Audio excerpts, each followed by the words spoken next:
शुभ मध्याह्न बच्चों। हिंदी की कक्षा में आप सभी का स्वागत है।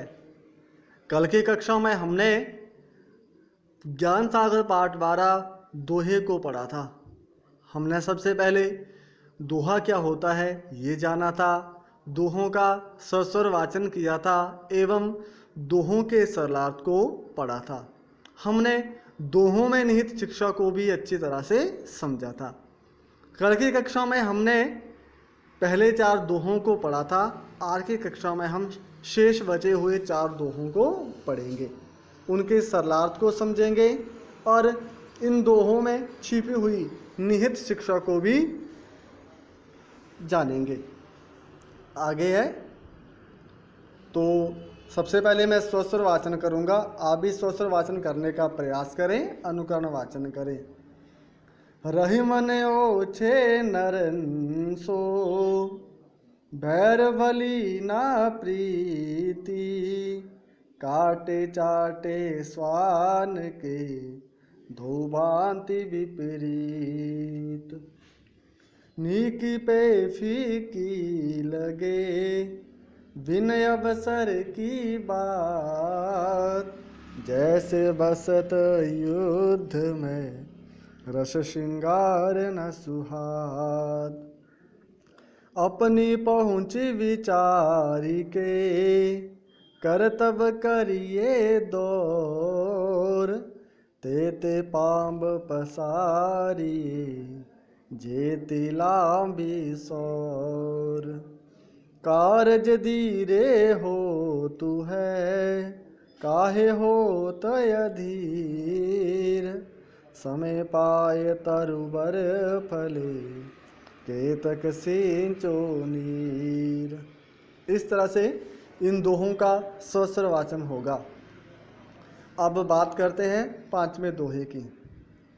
5वां दोहा हमारे पास है, रहीम का ये दोहा है। रहीमन ओचे नरन से, बैर वली ना प्रीति, काटे चाटे स्वान के, दो भांति विपरीत। अब रहीम जी कह रहे हैं कि ओछे लोगों के साथ, ओछे नरन यानी ओछे लोगों के साथ, ओछे का अर्थ क्या होगा, दुष्ट व्यक्तियों के साथ ना तो वैर अच्छा होता है और ना ही प्रीति। प्रीति यानी लगाव या प्रेम। रहीम जी कहते हैं कि दुष्ट व्यक्तियों के साथ ना तो वैर दुश्मनी अच्छी होती है और ना ही लगाव या प्रेम।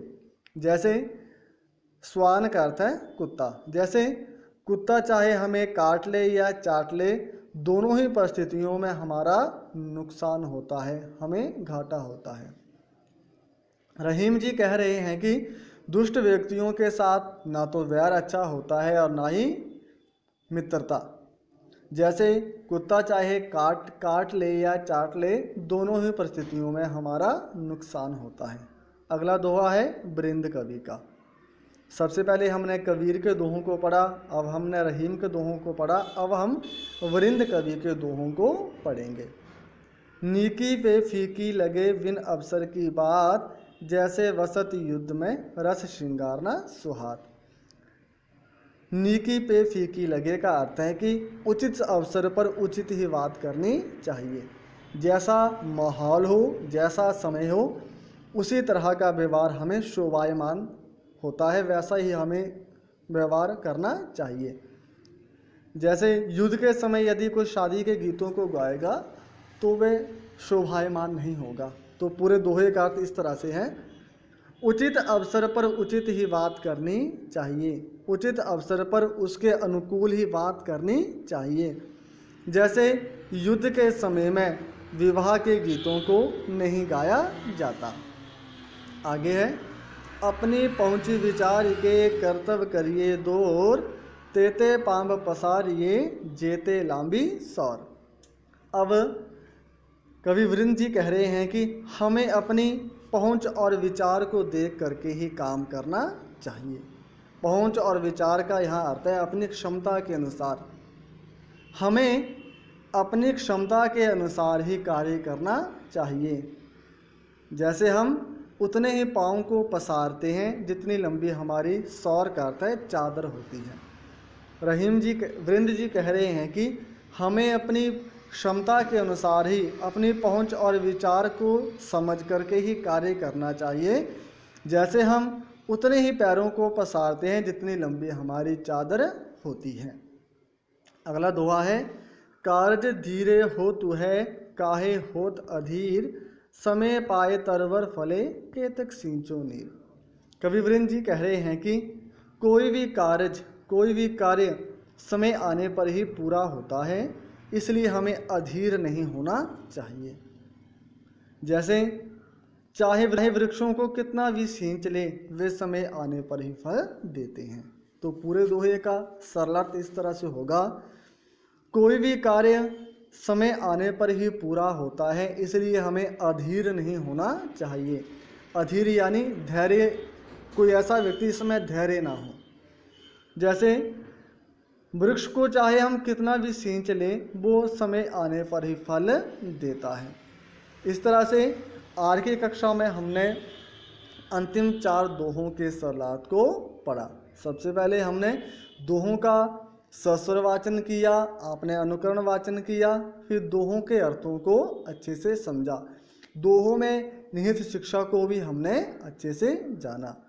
आपकी सुविधा के लिए इन दोहों का सरलार्थ मैं अलग से फिर लिख करके भेज रहा हूँ, जो इस तरह से है। हाँ, पहले दोहे का अर्थ जैसे यहाँ ये लिखा गया है, रहीम जी कहते हैं कि बुरे व्यक्ति के साथ किसी भी तरह का व्यवहार ठीक नहीं होता। जैसे कुत्ते के काटने या चाटने से दोनों ही परिस्थितियों में नुकसान होता है। उचित अवसर पर उचित कार्य ही शोभा देता है। जैसे युद्ध के समय विवाह के गीतों को नहीं गाया जाता। 7वां दोहा है, हमें अपनी क्षमता के अनुसार ही कार्य करना चाहिए। हमें अपने पामों को उतना ही पसारना चाहिए जितनी लंबी चादर हो। और अंतिम दोहा वृंद का इस तरह से था, कोई भी कार्य समय आने पर ही पूरा होता है, इसलिए हमें अधीर नहीं होना चाहिए। जैसे वृक्षों को चाहे कितना भी सींच लें, वे समय आने पर ही फल देते हैं।